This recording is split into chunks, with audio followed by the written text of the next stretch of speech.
Hello everyone, welcome to बाईस। As you know, अभी class 10th के सेमेस्टर सेकंड के एग्ज़ाम्स आने वाले हैं।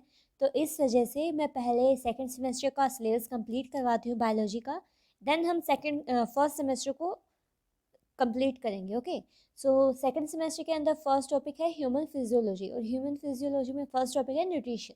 तो हम न्यूट्रिशन से स्टार्ट करते हैं, और इस लेसन के अंदर हम सिर्फ 4 टॉपिक्स पढ़ेंगे: carbohydrates, fats, proteins and calcium. और जो भी मिनरल्स बच गए, या फिर बैलेंस डाइट है, या फिर कोई भी माल न्यूट्रिशन की डिजीज़ है, वो हम नेक्स्ट लेसन के अंदर पढ़ेंगे। एंड उससे नेक्स्ट लेसन के अंदर हम पढ़ेंगे टीथ। तो हम स्टार्ट करते हैं ये lesson. So, what is a nutrition? Nutrition is a biochemical and physiological process by which an organism uses food to support its life. एक तो ये फिजियोलॉजिकल प्रोसेस है और एक बायोकेमिकल प्रोसेस है। इसका मतलब क्या है? फिजियोलॉजिकल मीन्स हम हैंड की हेल्प से अपने माउथ के अंदर फूड को इनटेक करते हैं, तो वो फिजियोलॉजिकल प्रोसेस हुआ। और बायोकेमिकल का मीनिंग क्या है? जो लार्ज फूड मॉलिक्यूल्स हैं उनको हम सिंपली डाइजेस्ट नहीं कर सकते, उनको स्मॉल मॉलिक्यूल्स के अंदर ब्रेक डाउन करना पड़ेगा। तो उसके लिए बायोकेमिकल रिएक्शंस होते हैं, और उससे जो भी न्यूट्रिएंट्स मिलते हैं, उस प्रोसेस को हम कहते हैं न्यूट्रिशन। और ये न्यूट्रिएंट्स है, ये सपोर्ट करते हैं ह्यूमन लाइफ को। जो एक प्रोसेस है न्यूट्रिशन का, वो इंक्लूड करता है many steps like injection, absorption, assimilation, biosynthesis, catabolism and excretion. So injection मतलब फूड को इनटेक करना with the help of mouth. Absorption means जो भी यूजफुल न्यूट्रिएंट्स हैं उनको अब्जॉर्व करना। एसिमिलेशन कोई भी फैट वगैरह है उनको ब्रेक डाउन करना। बायोसिंथेसिस कोई भी प्रोडक्ट की फॉर्मेशन करना जो ह्यूमन बॉडी के लिए यूजफुल है। कैटाबॉलिज्म जो भी लार्ज मॉलिक्यूल्स हैं उनको स्मॉल मॉलिक्यूल्स के अंदर तोड़ना। एंड एक्सक्रीशन जो भी अनवांटेड फूड पार्टिकल्स हैं, या फिर कोई भी वेस्ट मटेरियल बच गया है उसको एक्सक्रीट आउट करना। ये सब प्रोसेस आते हैं न्यूट्रिशन के अंदर। नेक्स्ट आता है क्लासेस ऑफ फूड।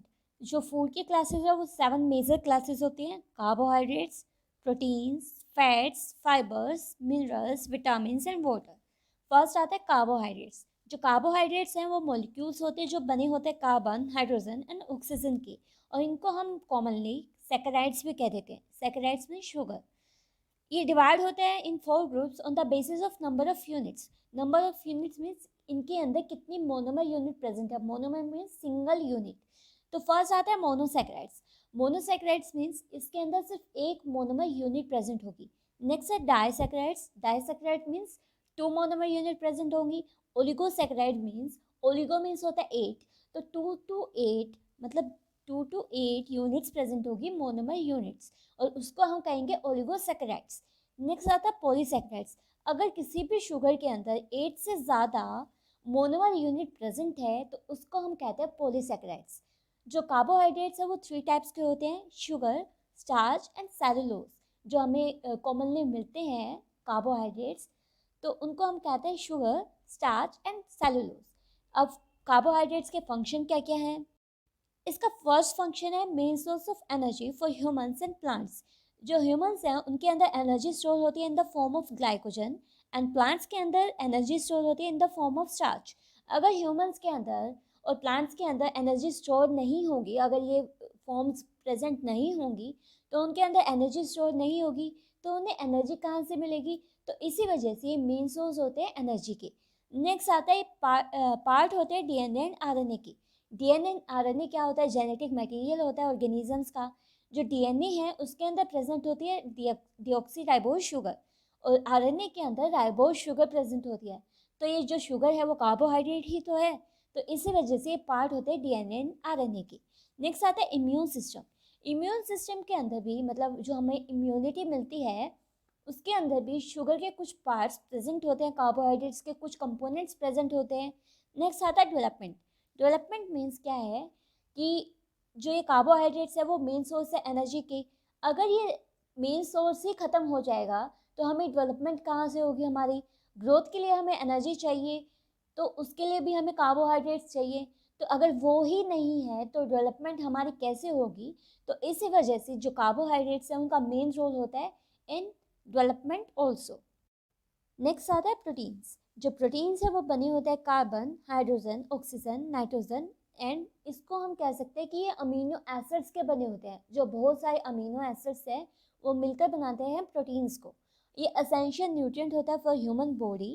और इसके सोर्सेज क्या क्या है? Nuts, lentils, beef, rice, chicken, eggs etcetera. Nuts means almonds हो गए या फिर काजू हो गए, उनसे हमें मिलता है। लेंटिल्स मीन्स दालें। नेक्स्ट आता है इसके फंक्शंस। ये फंक्शंस क्या क्या परफॉर्म करते हैं? ये रिक्वायर्ड होते हैं for the growth and the maintenance of human body. And ये मोस्ट अबंडेंट काइंड है मॉलिक्यूल्स का in plant body and animal body. और ये प्रेजेंट होते हैं in muscles and hairs etcetera. Hairs के अंदर कौन सा प्रोटीन प्रेजेंट होता है? Kinetin protein. ठीक है। तो जो ये प्रोटीन है वो मेनली हमें डीएनए आरएनए के अंदर भी मिल जाते हैं। डीएनए के अंदर हमें हिस्टोन प्रोटीन मिलता है। हिस्टोन प्रोटीन आप आगे पढ़ोगे, 11th-12th में पढ़ोगे कि हिस्टोन प्रोटीन का काम क्या होता है, वो डीएनए को बाइंड करके रखता है। तो यहाँ पर डीएनए एंड आरएनए के अंदर भी प्रोटीन प्रेजेंट है। तो इनका मेन फंक्शन क्या क्या हो गया? ग्रोथ एंड मेंटेनेंस के लिए ये हमें डीएनए एंड आरएनए के अंदर भी मिलता है। नेक्स्ट आता है फैट्स। जो फैट्स हैं वो बने होते हैं मैनी फैटी एसिड्स के।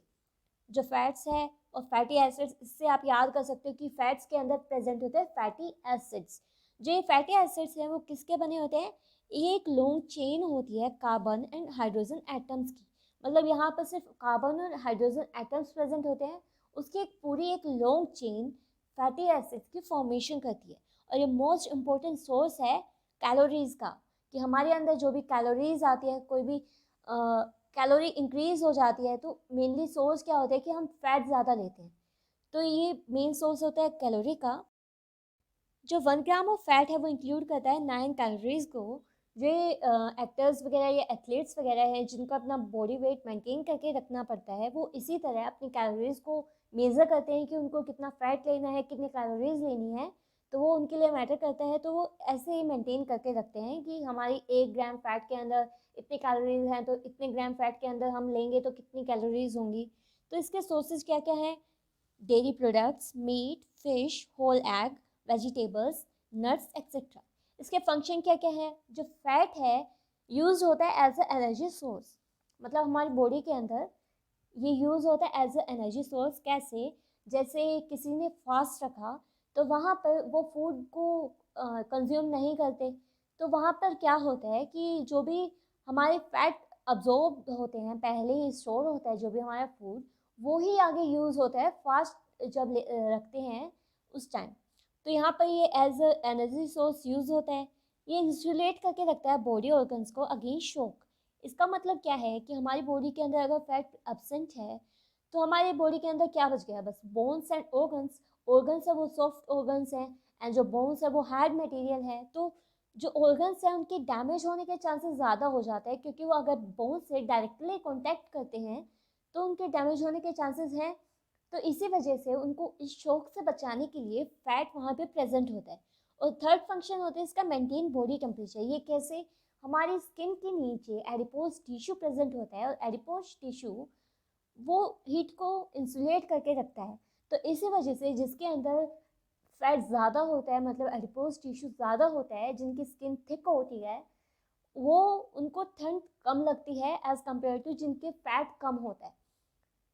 तो ये मेंटेन करके रखता है बॉडी टेम्परेचर को। नेक्स्ट आता है कैल्शियम। जो कैल्शियम है मेन कंपोनेंट होता है स्ट्रॉन्ग बोन्स का एंड टीथ्स का। जो हमारे टीथ हैं एंड बोन्स हैं उनका कंपोनेंट होता है कैल्शियम। मतलब जिसके अंदर अगर बोन्स कमज़ोर हैं तो क्या कहते हैं? कैल्शियम लो। मिल्क प्रोडक्ट्स लो, तो उनसे हमें कैल्शियम मिलता है। तो हमारे बोन्स का एंड टीथ्स का मेन कंपोनेंट होता है कैल्शियम।